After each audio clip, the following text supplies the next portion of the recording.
One of the accepted truths of persons who live in the knobs of Kentucky, where I lived for about 10 years, is that the reason their dental health is so poor is because they just don't take care of their teeth at all. They're busy slurping down the Mountain Dew and eating and chewing tobacco and eating sugary foods, and they don't take care of their teeth, and that's why their dental health is so awful.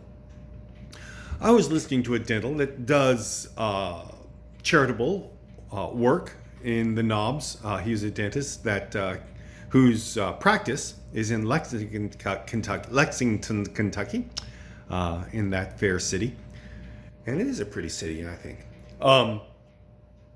But he would go up into the knobs and give dental work to the people who worked there who had no access to dentistry.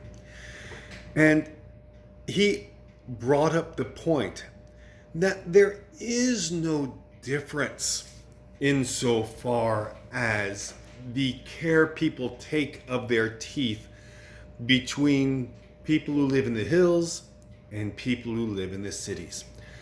People who live in the cities slam down just as much sugar and give their teeth just as little attention as people who live in the mountains.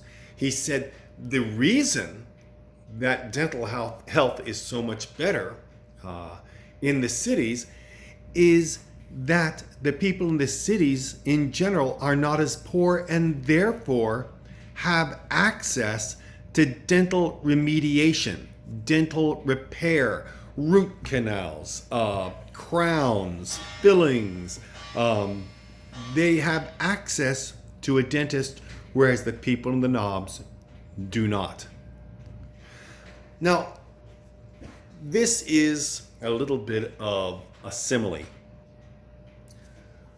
We have individuals, Elon Musk among them, who were born into privilege, born into money.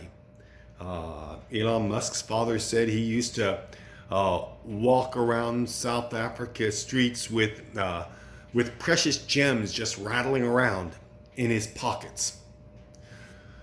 Now, what does that mean? Does that mean that these people are financial masterminds and can understand the right thing to do financially? No, what it means is they have enough money that it doesn't matter what they do.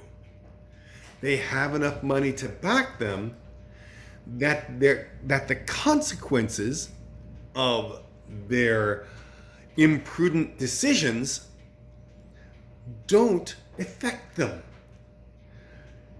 If a person has enough power and money, to a large extent, the criminal legal system does not apply to them until their power wanes to the point that enough people are willing to turn on them, and then the Teflon Don sits in a prison for quite a while.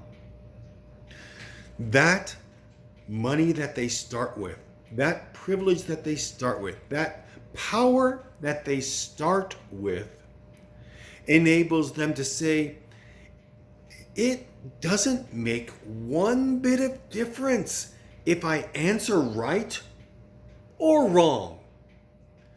When you're rich, they think you really know, as the song goes from Fiddler on the Roof.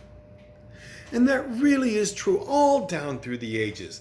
If a person is dressed in nice clothes, and if a person has the ability to throw you in prison or boil you in oil if they don't like what you say, or ruin your career, or drag you through the courts, as Donald Trump is famous for doing with anyone that disagrees with him, or going online and sending a mob after an election worker who's just doing her job, and send a mob after her to threaten her, and then it doesn't matter whether the person is doing right or wrong.